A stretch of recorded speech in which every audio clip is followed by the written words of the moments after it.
One, we'd be the federal marketing vehicle for Western autonomy, which has never happened before. The second thing is to go after every single federally regulated part of your life and mine and say, let's push that back into the provinces. So it's push legislation that takes federal autonomy away. And there's ways of doing it, whether that's through legislation, through the Constitution, through the Supreme Court. There are ways of doing it. And then the other thing as well is starting to support and back up the provincial parties here that are pushing for Western autonomy. So one of the biggest cop-outs of Canadian politicians is, oh, that's provincial, that's federal, etc. I'm like, our similarities are bigger than our differences. Yeah. So let's get around the same table and let's move all in the same direction. And what we're all looking for is Western prosperity.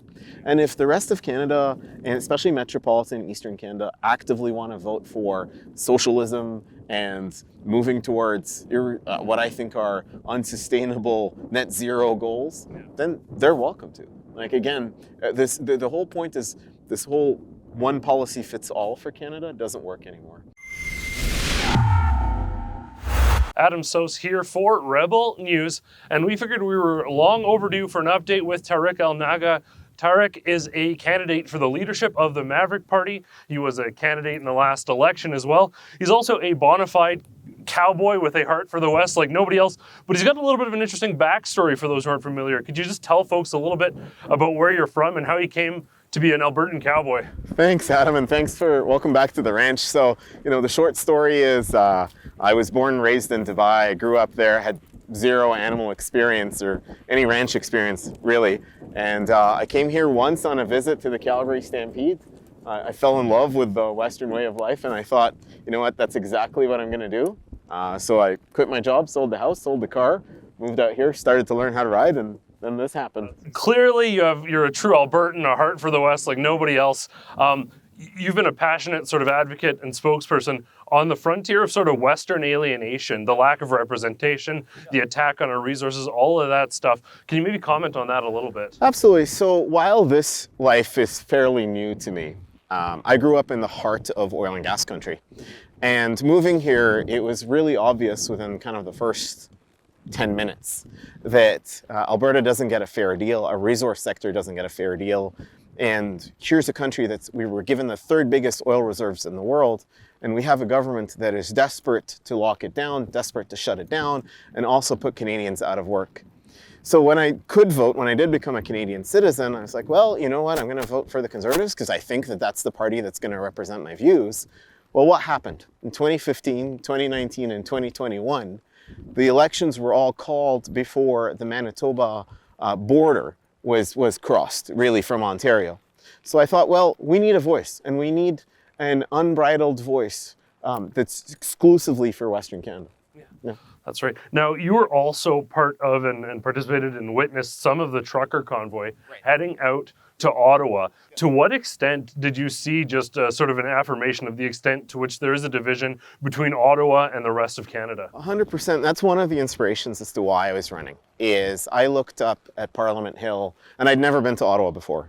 And I thought, here's 20 acres. I mean, you could fit it right here. Yeah. Here's 20 acres that will make decisions for your life and mine that has no idea how you and I live, doesn't care, don't need the votes, and will continue to mismanage us for the end of time.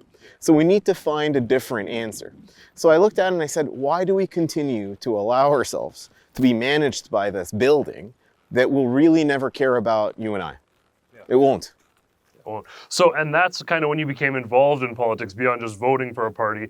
Can you tell us a little bit about that experience and then your bid for the leadership as well? Absolutely. So it was one of those things where I said I could keep complaining about the situation and like most, right? Or write some social media posts or do something about it. And I was looking for a political home, and I started reading about the Maverick Party, and I thought, this is exactly it. And where the inspiration came is when you looked at the federal debates, I saw Yves-Francois Blanchet saying, I have no interest in becoming prime minister, but what Quebec wants, Quebec gets.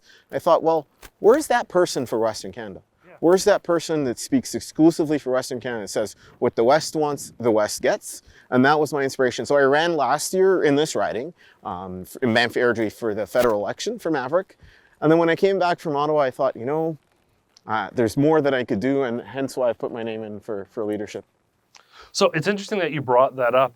It seemed very much when the sentiment of separation was the highest in Quebec, they went out of their way to accommodate, ameliorate the situation, give Quebec what they wanted. Right. It seems under Justin Trudeau, with things being worse than ever for the West, whether it be equalization, energy, representation, all these things. Well, it's a electoral mathematical equation. You need the seats in Quebec to form government. So as long as you keep them happy, you form government.